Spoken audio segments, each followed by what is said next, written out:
Hi, welcome to LiTup 365 Winter Session 4. We're moving into February, which is exciting. This month we're talking about cause and effect. And this is an exciting time of year. This is where we are still in that really deep place, still in that discovery place, and still kind of in the dark, but we're starting to feel that slow stir.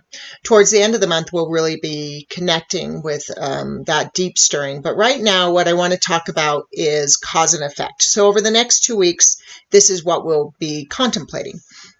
And I want to talk about the root cause, particularly of external desire. So we talked a lot about polarity last month, but the one piece of polarity that I didn't get into that I used to get into is masculine and feminine.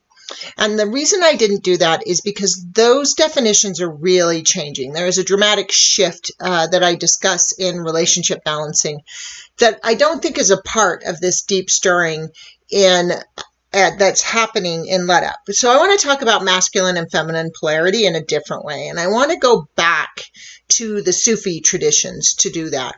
So in the Sufi tradition, they teach that there are two principles of love. There is the active principle of love, which is the masculine, and that this is the principle of love that we are all comfortable in. We love loving each other. But then there's the feminine principle of love, and what they call that is the longing side of love. Now, the first time I heard this, I wasn't happy because I thought, why did the feminine role get stuck with longing? Now, I understand masculine and feminine a lot better now, but also on top of that, I understand longing better. So longing is understood to be an external craving. We tend to think we long for things outside of ourselves, things that are separate from us. We think of them as external desires. But the truth is, we only ever crave or long for something because our internal being knows it's available for us. And then that internal being will draw out the desire. So the desire is stirred by the knowing that something is available.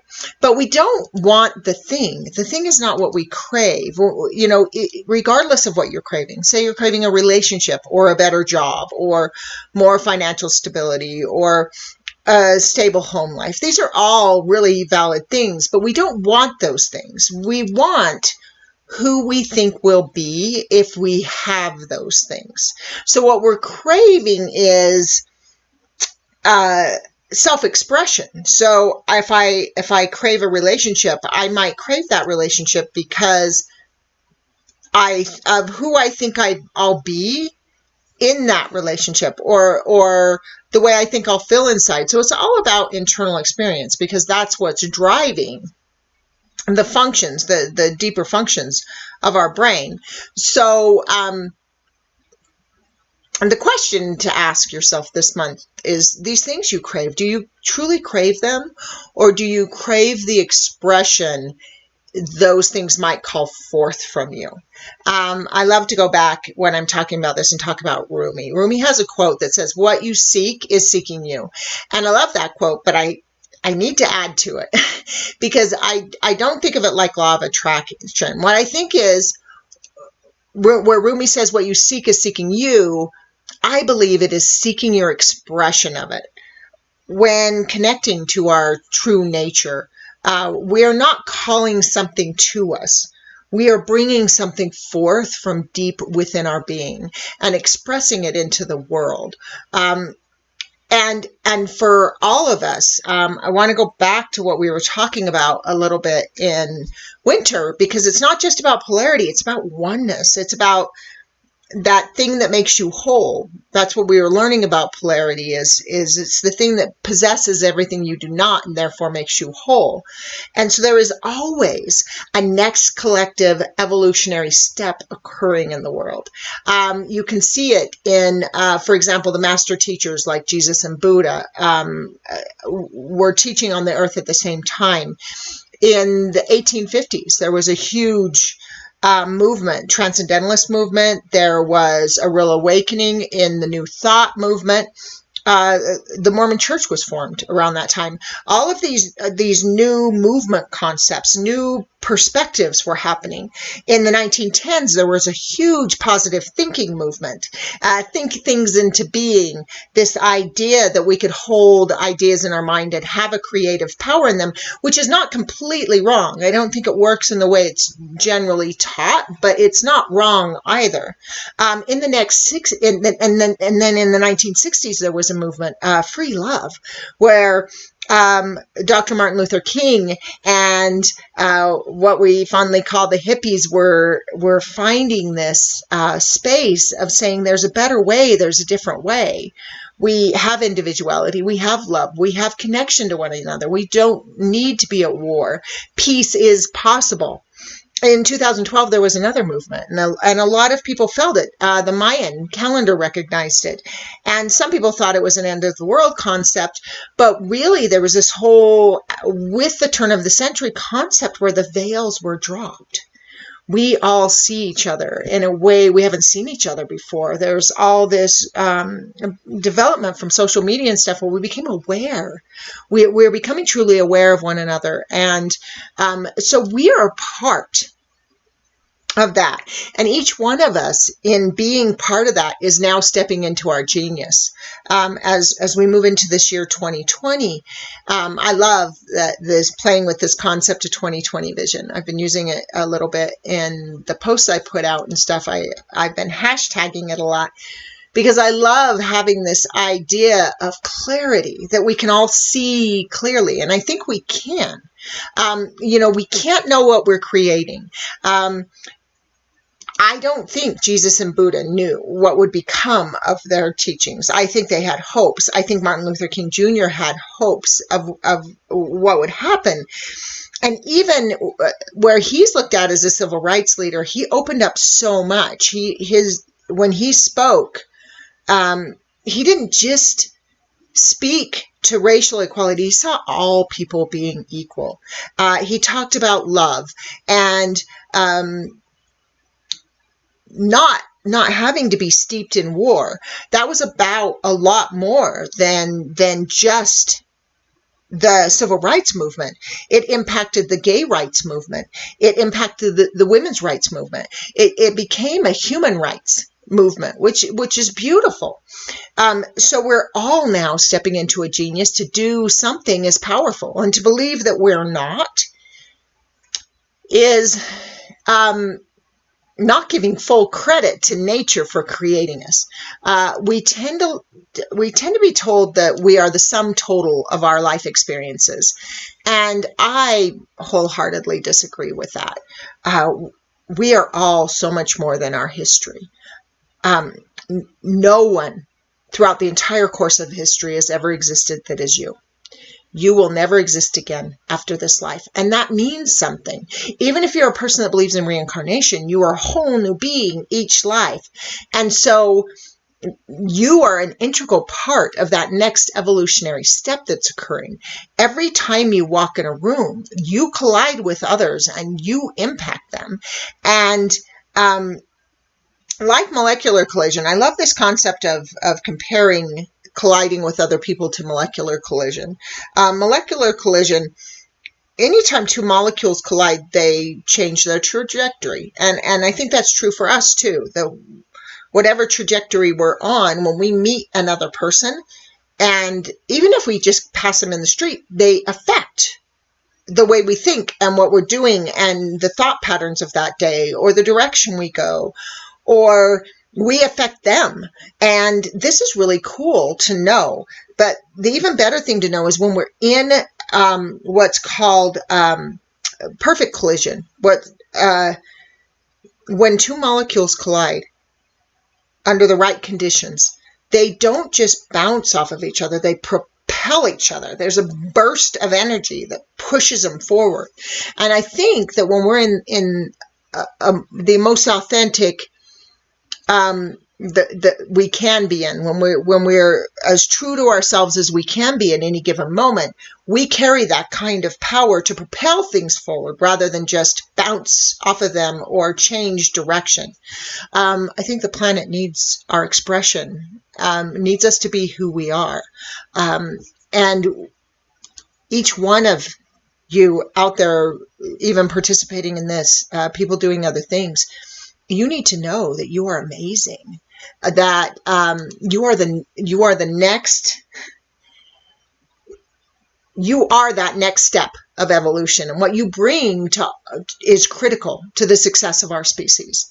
We are the leading edge right now in this moment, and it's not that we have something specific we need to do and that we could do it right or wrong by our sheer existence. Being who we are is our purpose. Being the best version of yourself that you can be is your purpose. That's why you exist. It's not that you have to do anything specific.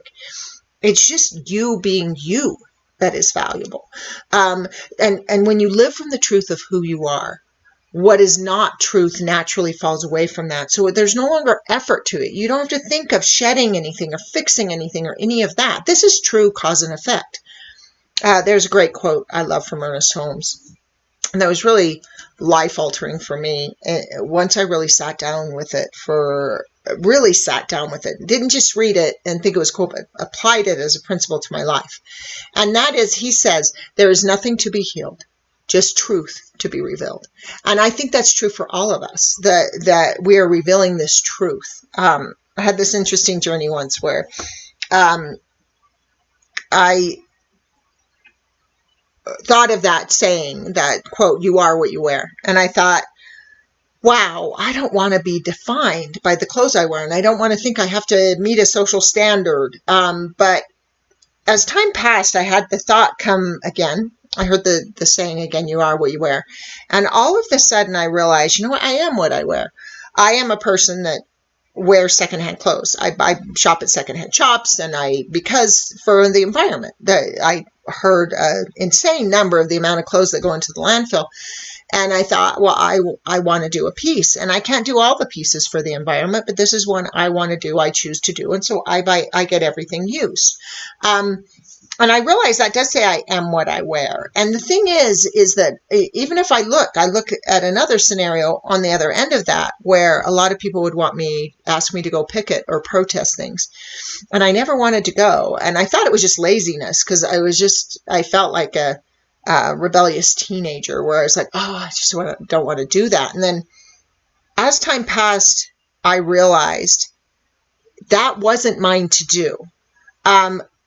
I best serve humanity by being theorizing. My best service to humanity so far has been what I understand about consciousness. And I don't do that by being an activist. Now, the people that are, I'm so grateful. I'm so grateful they are who they are.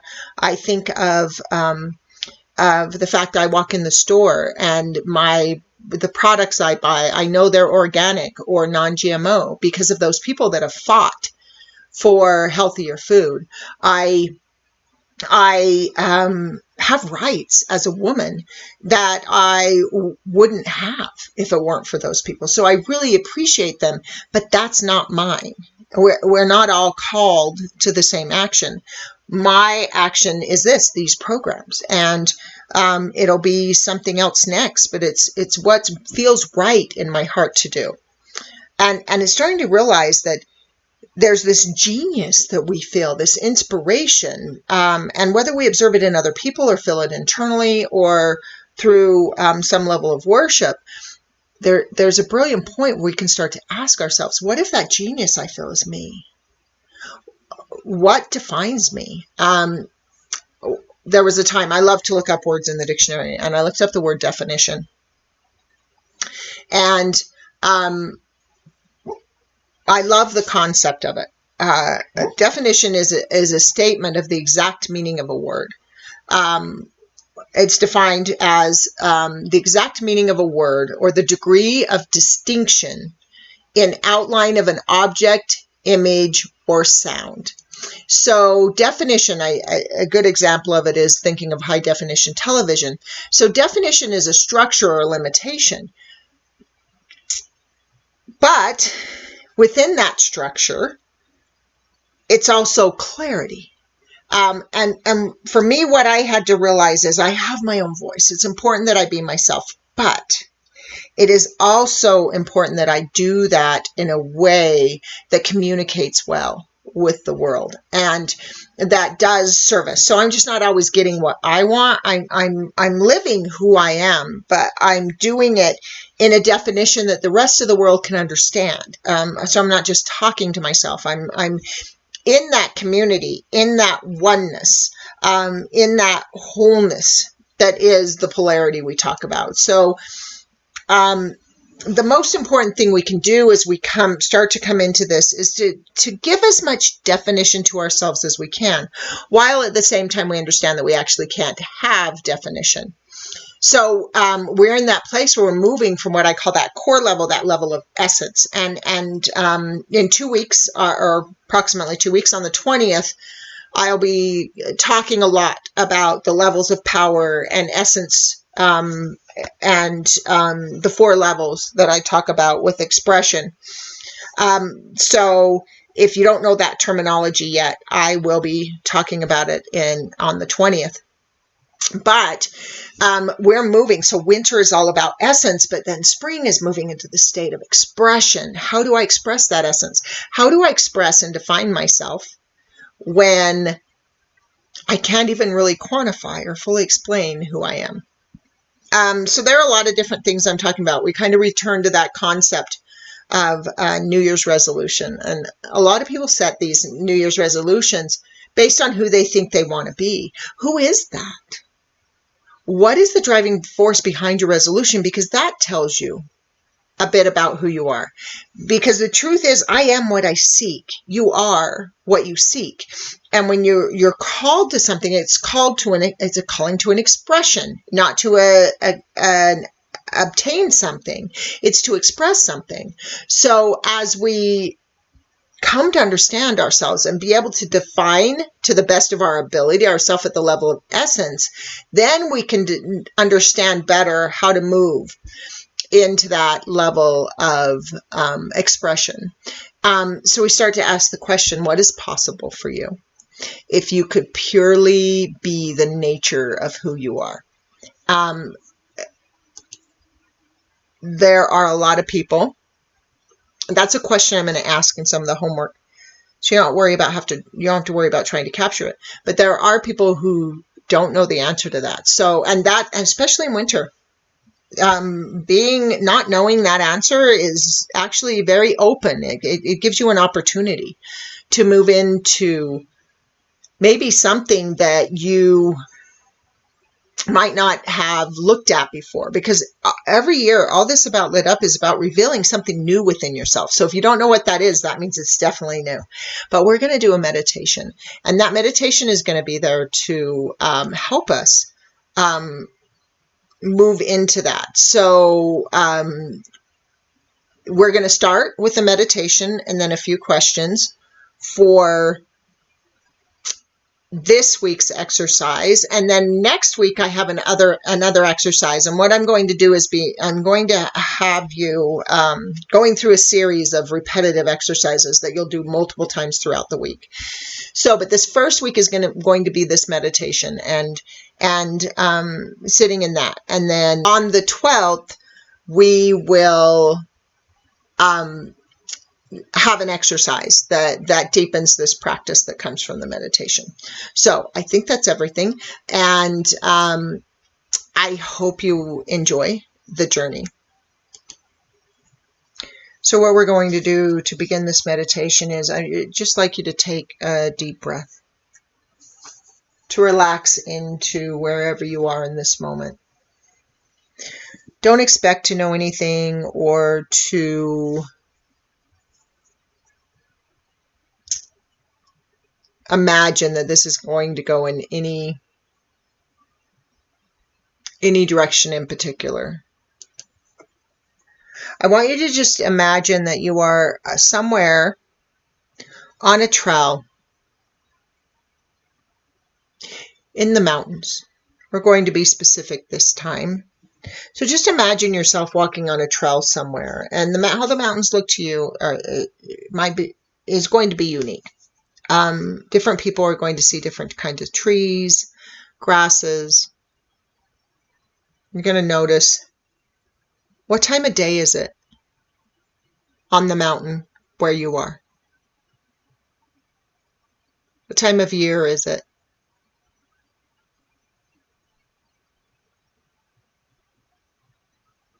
You don't need to do any writing at this moment. If you want to write these things down, you can as part of your meditative practice. I want you to imagine yourself walking along that trail.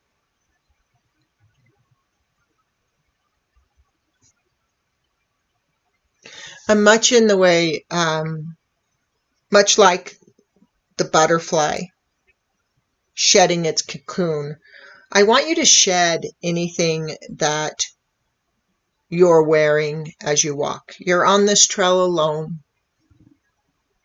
No one else can see you.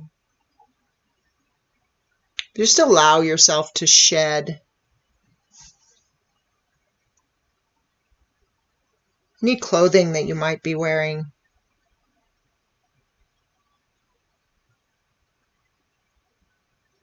And imagine as you do it that you are shedding everything that has been, everything that's been your existence, that's been your ancestry. That's the DNA you adopted. And after you're done shedding what you were wearing, conceptually shed your skin in the sense of shedding your identity.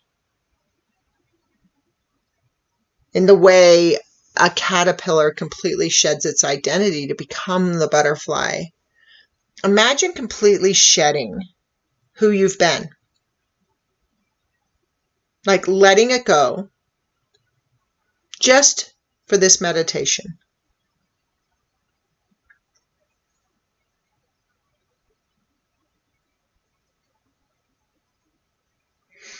Imagine yourself walking away from the past. Again, you are so much more than your history. What aspect of you lives beyond your history? What aspect of you walks away from what you have been?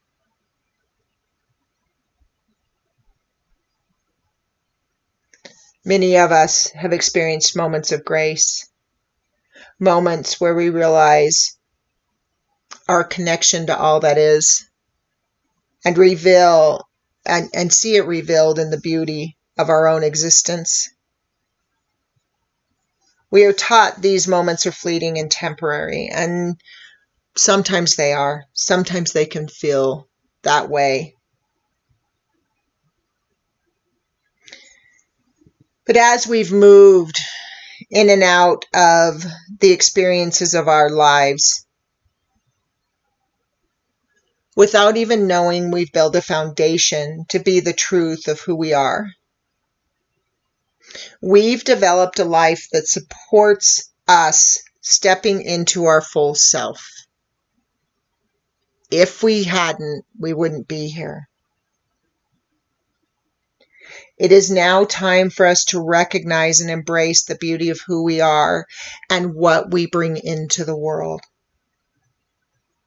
Healthy expression of love with others must first begin with the healthy experience of loving ourselves, not just accepting or embracing who we are. Not saying we are enough or choosing to be happy even with the things we might call flaws.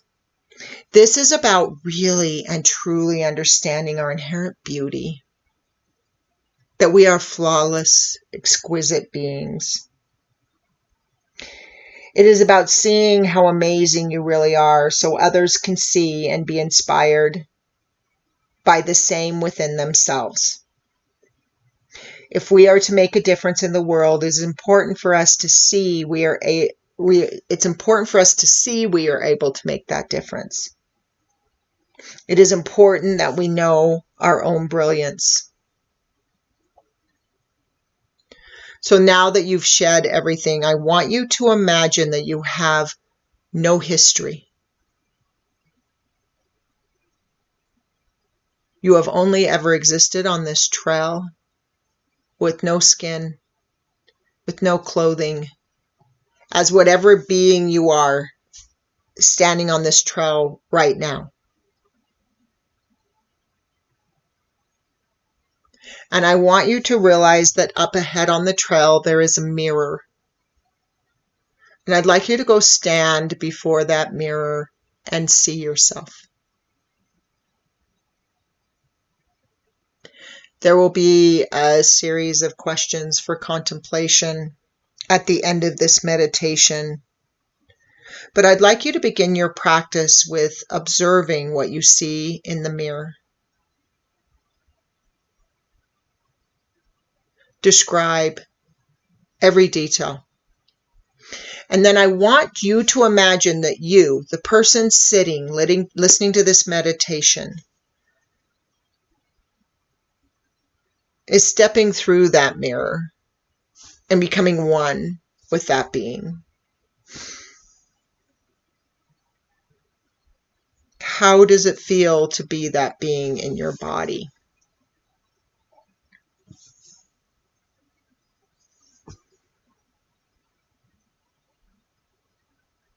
How is it to experience what you saw in the mirror?